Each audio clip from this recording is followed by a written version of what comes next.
하나님 말씀 마태복음 25장 31절부터 46절 말씀입니다. 신약성경 44페이지 마태복음 25장 31절부터 46절 말씀, 제가 봉독하고 마지막 절 합독하겠습니다.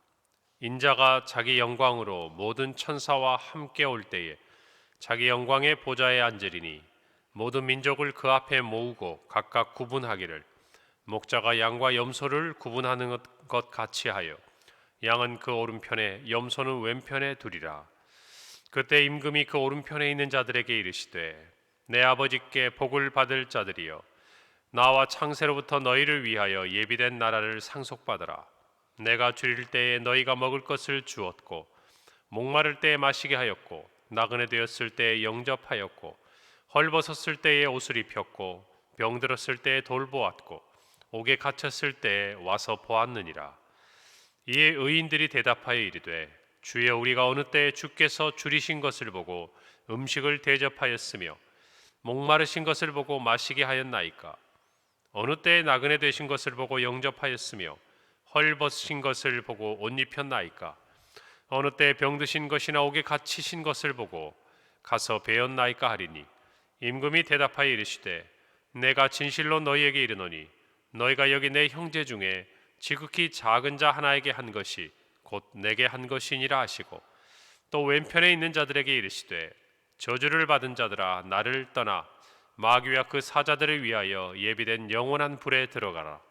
내가 줄일 때에 너희가 먹을 것을 주지 아니하였고 목마를 때에 마시게 하지 아니하였고 나그네 되었을 때에 영접하지 아니하였고 헐벗었을 때에 옷 입히지 아니하였고 병들었을 때와 옥에 갇혔을 때에 돌보지 아니하였느니라 하시니 그들도 대답하여 이르되 주여 우리가 어느 때에 주께서 줄이신 것이나 목마르신 것이나 나그네 되신 것이나 헐벗으신 것이나 병드신 것이나 옥에 갇히신 것을 보고 공양하지 아니하더이까? 이에 임금이 대답하여 이르시되 내가 진실로 너희에게 이르노니 이 지극히 작은 자 하나에게 하지 아니한 것이 곧 내게 하지 아니한 것이니라 하시리니. 함께 읽습니다. 그들은 영벌에 의인들은 영생에 들어가리라 하시니라. 아멘. 오늘 우리가 읽은 마태복음 25장은 종말에 대해서 크게 세 가지의 비유가 기록되어 있지요. 열 처녀의 비유와 그리고 달란트의 비유, 그리고 마지막으로 오늘 양과 염소의 비유가 기록되어 있습니다. 예수님께서는 마지막 때, 다시 말하면 영광 중에 다시 오실 때 일어날 심판에 대해서 오늘 가르쳐주고 계십니다. 예수님께서 만왕의 왕으로서 모든 천사와 함께 보좌에 앉으시고 모든 민족을 그 앞에 모으십니다. 그리고 둘로 나누시죠. 마치 목자가 양과 염소를 나누듯 온 인류를 둘로 나누신다고 예수님은 말씀하십니다. 오른편에 선 양, 그들은 영광과 또 약속의 상속의 자리로 칭찬을 받고, 또 왼편에 선 염소는 거절과 또 하나님의 심판의 저주의 자리 앞으로 나아가는 그 결과를 예수님은 말씀하십니다. 성경에서 일반적으로 오른편이다, 그 자리는 의로움을 상징하고 능력을 상징합니다. 반대로 왼편은 불의하거나 또는 저주를 받은 자리로 표현되고 있습니다. 이것은 구약 시대부터 오른편을 그렇게 이해한 사실에서 비롯되는 것이죠. 시편 16편 11절에 보면 주께서 생명의 길을 내게 보이시리니 주의 앞에는 충만한 기쁨이 있고 주의 오른손에는 영원한 즐거움이 있나이다. 이것을 볼 때 그 당시 유대인들이 이 오른편에 대한 인식이 어떠했는지를 알 수 있죠. 보다 분명하게 전도서 10장 2절에 보면 지혜자의 마음은 오른쪽에 있고 우매자의 마음은 왼쪽에 있느니라. 그러니까 그 당시에 이 오른쪽과 왼쪽을 이해할 때에 오른쪽의 의미와 왼쪽의 의미가 무엇을 나타내는지를 우리는 이해할 수가 있겠습니다. 그것을 빌어서 예수님은 오늘 이 비유를 말씀하고 계시는 것이죠. 그래서 오른편에 선다는 것, 하나님의 영광에 참여하는 것이고 왼편에 선다는 것은 또 영원한 멸망에 떨어지게 되는 것을 오늘 의미하고 있습니다. 오늘 예수님의 이 비유를 우리가 전체적으로 놓고 보면 예수님께서 마지막 때 만왕의 왕으로 이 땅에 오셔서 모든 사람을 둘로 가르십니다. 그리고 오른편에는 양을, 그리고 왼편에는 염소를, 마치 목자가 양과 염소를 나누듯이 그렇게 두신다고 말씀을 하세요. 그리고 오른편에 있는 사람들은 칭찬하시고 하나님의 나라로 영접하여 드리십니다. 그 이유는 바로 임금이신 예수님께서 줄이고 헐벗고 갇히고 병들었을 때 그들이 돌보았다는 것이에요. 그리고 그 이유에 대해서는 예수님께서 그들은 기억하지 못하지만 내가 아니라 형제 중에 지극히 작은 자 하나에게 한 것이 내게 한 것이라고 주님이 말씀하시죠. 반대로 왼편에 있는 자들에게는 똑같은 상황에서 너희가 나를 돌아보지 아니하였다라고 말합니다. 항변합니다. 우리가 언제 예수님께서 임금이 갇히고 또 헐벗고 또 줄일 때에 돌보지 않았습니까? 그때 예수님의 말씀이 같은 맥락에서 우리에게 주어집니다. 지극히 작은 자 하나에게 하지 아니한 것이 내게 하지 아니한 것이다. 오늘 이 말씀을 통해서 우리는 몇 가지의 교훈을 받을 필요가 있습니다. 첫 번째로 우리의 신앙에 있어서 중간지대는 없다는 것이에요. 다시 말하면 회색지대는 없다는 것이죠. 이것도 아니고 저것도 아니고 분명히 예수님 말씀하셨어요. 둘로 나누신다고요. 양과 염소를 나누듯이. 그 당시에 이스라엘 목자들은 양과 염소를 함께 칩니다. 그러나 밤이 되어서 드릴 때에 이 두 부류, 이 두 양과 염소를 한 곳에 재우질 않아요. 왜냐하면 추위를 견디는 능력이 다르기 때문입니다.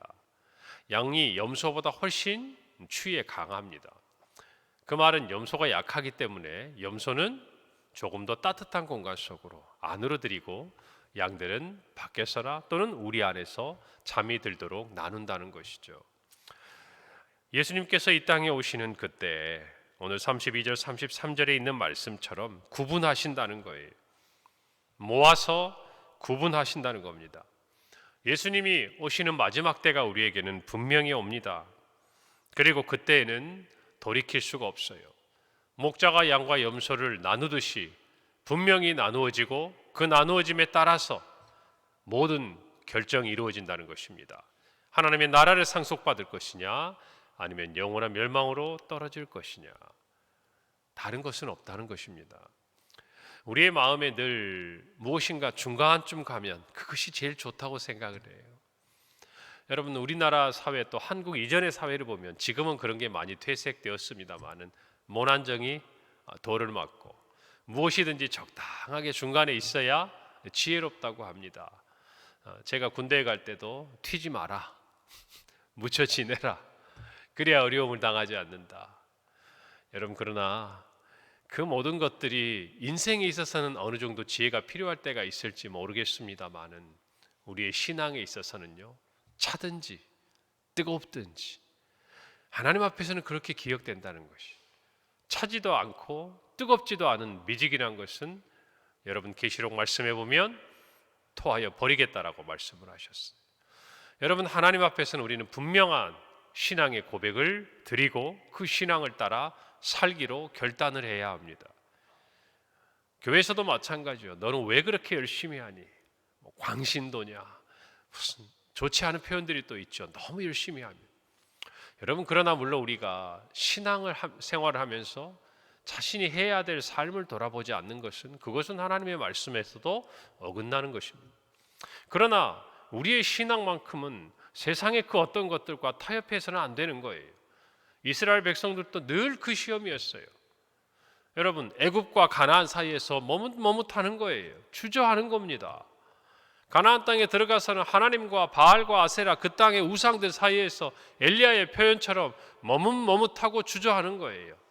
결국 이 싸움입니다. 이스라엘과 유대가 망할 때도 하나님과 그 당시의 강대국인 아수르, 애굽, 또 바벨론 사이에서 머뭇하는 거예요. 결정을 하지 못하고 신앙으로 자신들이 하나님 앞에 나아갈 것들을 분명하게 하지 못하니까 여기에도 한 발, 저기에도 한 발 걸치다가 결국에는 아무것도 되지 않는, 아니 신앙에서 벗어나는 선택을 하는 안타까운 일들이 우리 안에 있다는 것입니다. 오늘 말씀은 분명히 이야기합니다. 생명이냐 멸망이냐, 영원한 나라에 대한 상속이냐, 아니면 버림을 받을 것이냐. 오늘 이 말씀 앞에서 우리 모두가 다시 한번 분명히 결단하는 은혜가 있기를 바랍니다. 여호수아가 뭐라고 이야기합니까? 그가 마지막에 모든 백성들을 모아놓고 너희들이 택하라, 다만 나와 내 집은 오직 여호와를 섬기겠노라. 여러분, 이것이 우리의 신앙의 결단이고 우리의 삶에 필요한 모습이라는 것입니다. 요한일서 5장 12절은 말합니다. 아들이 있는 자에게는 생명이 있고 아들이 없는 자에게는 생명이 없느니라. 분명해요. 그 기준이 되는 것은 예수 그리스도입니다. 여러분, 우리 모두에게도 이 고백이 마음속에 분명히 있기를 바랍니다. 그리고 우리는 그날을 사모해야 할 줄로 믿습니다. 여러분, 아들이 없는 자들에게는 두려운 날이죠. 심판의 날입니다. 그러나 우리는 주님이 우리를 영원한 나라로 들이시는 영광의 날, 우리의 믿음이 열매를 맺는 복된 날인 줄로 믿습니다. 우리 마지막 때를 기다리며 두려워하는 것이 아니라 사모하는 마음으로 주님을 맞을 준비를 하는 우리 모두가 되십시다. 두 번째로, 하나님 나라의 통치 원리를 우리는 깨달아야 합니다. 40절과 45절에 보면 예수님은 이렇게 말씀하세요. 너희가 내 형제 중에 지극히 작은 자 하나에게 한 것이 곧 내게 한 것이고, 또 45절에 보면 지극히 작은 자 하나에게 하지 아니한 것이 곧 내게 하지 아니한 것이다. 여러분, 우리는 이 땅을 살아가면서 무엇인가 주님을 위해 섬기고 싶어 합니다. 주님께 받은 은혜가 크면 클수록 무엇인가 보답하고 싶어 하죠. 그런데 그 보답할 수 있는 것이 참 제한적이란 말입니다. 왜냐하면 예수님을 우리가 눈으로 보고 이야기할 수 있는 것도 아니고, 오늘 있는 이 표현처럼 예수님이 줄이시고 목마르고 또 나그네 되고 헐벗고 병들고 옥에 갇혔을 그럴 때를 경험할 수도 없는 것이죠. 예수님을 사랑한다는 걸 어떻게 표현할까요? 하나님을 사랑한다는 것을 우리가 어떻게 표현하겠습니까? 하나님의 말씀을 지킴으로, 하나님의 계명을 지킴으로 우리는 하나님을 사랑하는 것을 나타냅니다. 그 계명의 근본이 무엇입니까? 하나님을 사랑하는 것과 더불어 이웃을 사랑하는 겁니다. 그 모든 것 안에는요 다 포함되어 있어요. 하나님을 사랑하기 때문에 하나님의 교회를 사랑하는 것입니다. 하나님을 사랑하기 때문에 우리는 평강교회라는 이 교회 안에 모아주신 하나님의 지체된 우리 모두를 사랑하는 것입니다. 다 닿아 있는 거예요. 하나님을 사랑하기 때문에 교회의 질서에 따르는 것입니다. 하나님을 사랑하기 때문에 내게 주신 것들을 헌신하는 것입니다. 하나님을 사랑하기 때문에 이웃을 사랑하는 것입니다. 여러분, 이 모든 것이 들어있는 거예요. 하나님을 사랑하는데 나는 교회는 나가지 않을 거야. 하나님을 사랑하는데 나는 나 혼자 신앙생활하고 나 혼자 하나님 앞에 의롭고 떳떳하면 하나님이 알아주실 거야. 아니라는 것입니다. 하나님을 사랑하는 것들은요, 하나님이 사랑하는 대상을 향한 사랑으로 표현되는 거예요. 할렐루야. 여러분, 그래서 교회를 사랑한다는 것은 교회가 사랑받을 만해서가 아닙니다.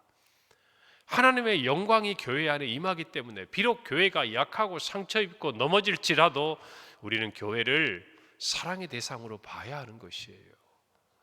오늘 이것을 깨닫지 못하면요, 하나님의 사랑과 하나님의 사랑에 대한 우리의 표현해야 될 대상들을 여러분 우리가 구별하거나 분별하지 못하는 경우가 종종 생깁니다. 그래서 하나님을 사랑한다고 생각하면서 자신의 의로움을 주장하거나, 하나님을 사랑한다고 하면서 하나님이 사랑하는 교회의 영광이 무너지고 하나님의 이름이 땅에 떨어지는데도 자신은 그것을 하나님을 위한 것이라고 이야기하는 어리석은 일들이 일어나는 거예요. 오늘날 우리 모두가 잘 기억해야 합니다. 하나님을 사랑한다는 것, 그것은 하나님이 사랑하시고 하나님의 마음이 있는 그 대상들을 향해 그 사랑을 표현하는 것입니다. 여러분, 그래서 우리는 더욱 교회를 사랑할 줄 믿습니다. 우리 안에 주신 지체들을 사랑해야 할 줄 믿습니다. 작은 자라는 게 꼭 우리의 눈에 보이는 약하고 소외된 자가 아니에요. 우리 모두가 그렇습니다. 여러분, 왕이신 임금이신 그분께서, 만왕의 왕이신 그분께서 지극히 작은 자와 자신에게 한 그 일을 동일시시키고 계시잖아요. 받으시겠다는 겁니다. 여러분, 우리 모두가 이 말씀 앞에서 이 마지막 때일수록 이와 같은 사랑이 희미해진다는 것을 기억하셔야 돼요. 마지막 때일수록 여러분, 한국교회가 부흥할 때를 보십시오. 세계교회가 부흥할 때를 보십시오. 그들은 하나님을 사랑하기 때문에 교회를 사랑하고, 우리말로 이야기하면 조선, 자신들이 알지도 못하는 그 땅에 있는 그 영혼들까지도 그들은 사랑합니다. 왜요? 하나님을 사랑하기 때문에, 하나님의 그 계명을 지키려고 하기 때문에, 하나님이 주신 사명을 위해서 자신의 그 생명과 삶을 드리는 놀라운 일들이 일어나잖아요. 우리가 그 수혜를 받지 않았습니까? 오늘 우리도 동일하게 하나님의 이 마음을 깨달아야 될 줄 믿습니다. 주님께서 칭찬을 하신 사람들은 자신들의 섬김을 기억하지 못합니다. 우리가 언제 그렇게 했습니까? 여러분, 그것은 노력이 아니었어요. 그러니까 기억을 못하는 거예요. 여러분, 만약 무언가를 기대하고 무언가를 알아주기를 기대하고 자기들의 일상이 아닌 특별한 헌신으로 그들이 했던 것이라면요, 기억이 날 수밖에 없죠. 왜 기억을 못할까요? 그것을 당연하게 여겼기 때문입니다. 그것이 자신들의 삶의 일부였기 때문이에요. 그래서 그것도 하나님께 칭찬을 받을지 전혀 생각을 못한 거예요. 그런데 하나님이 기억하시는 거예요. 하나님이 칭찬해 주시는 겁니다. 할렐루야. 우리는 무엇인가 신앙생활 때도 그래요. 이런 일을 대단한 뭔가를 하면 하나님이 더 칭찬해 주시겠지. 물론 칭찬해 주십니다. 그러나 하나님은 그 한 번의 어떤 우리의 헌신도 귀하게 받으시지만 우리의 일상의 삶이 되어서 그것이 하나님의 기쁨이 되는 작은 우리의 하나하나의 모습들을 하나님은 놓치지 않으신다는 거예요. 그걸 기억하신다는 겁니다. 그래서 우리가 부흥회를 하고 나면 어떻습니까? 부흥의 은혜를 받습니다. 그런데 그 은혜가 거기서 그쳐서는 안 되죠. 우리의 일상의 매일의 은혜로 우리가 만들어가야 하는 것이에요. 할렐루야. 우리가 이것들을 깨닫기를 바랍니다. 오늘 우리의 이 말씀, 정말 또한 하나님께서 가지고 계신 천국의 통치 원리가 무엇인지를 우리는 알아야 돼요. 하나님께 잘하는 것 귀합니다. 그러나 우리 곁에 있는 지체들을 돌보는 것도 하나님께 잘하는 것입니다. 여러분, 예수님은 이런 말씀을 하셨죠. 하나님의 나라에서는, 천국에서는 섬기는 자라야 큰 자가 된다. 어린아이가 천국에 갈 수 있다. 무엇을 의미하겠습니까? 작은 것을 놓치지 말라는 것입니다. 주님은 그걸 보신다는 얘기예요. 여러분, 겸손하라는 얘기입니다. 오늘 우리 모두가 그 마음을 가지고 우리 곁에 있는 사람들을 돌아보는 겸손한 마음, 사랑의 마음으로 주님을 기쁘시게 하는 우리의 삶이 되기를 바랍니다. 교회 안에는 크고 작은 구별이 없다는 것이에요. 한 몸이라는 것입니다. 오늘 저와 여러분이 이것을 깨닫고 주님의 몸된 교회를 세워가기를 바랍니다. 세 번째로, 우리의 모든 삶의 열매로 주님은 판단하신다는 거예요. 오늘 44절에 보니까 그들은 똑같이 기억을 못합니다. 그런데 뭐라고 말합니까? 우리가 언제 하지 않았습니까? 같은 기억이지만 언제 하지 않았는지 묻습니다. 여러분, 하지 않으니까 열매가 없는 거예요. 여러분, 모든 사고가 부정적으로 지나가면요, 거기엔 열매가 없어요. 이들도 묻습니다. 언제 하지 않았습니까? 여러분, 저는 이런 마음이 들어요.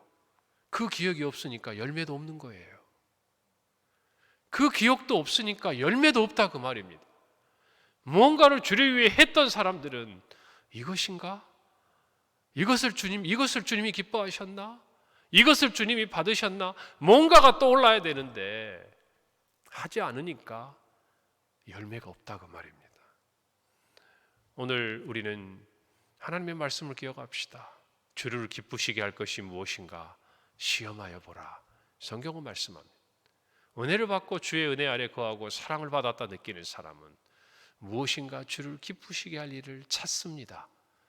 그것을 행합니다.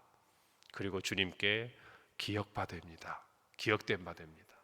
오늘 주님이 기뻐하시는 우리 하루의 삶이요 또 우리의 평생이 되기를 간절히 바랍니다. 기도하겠습니다.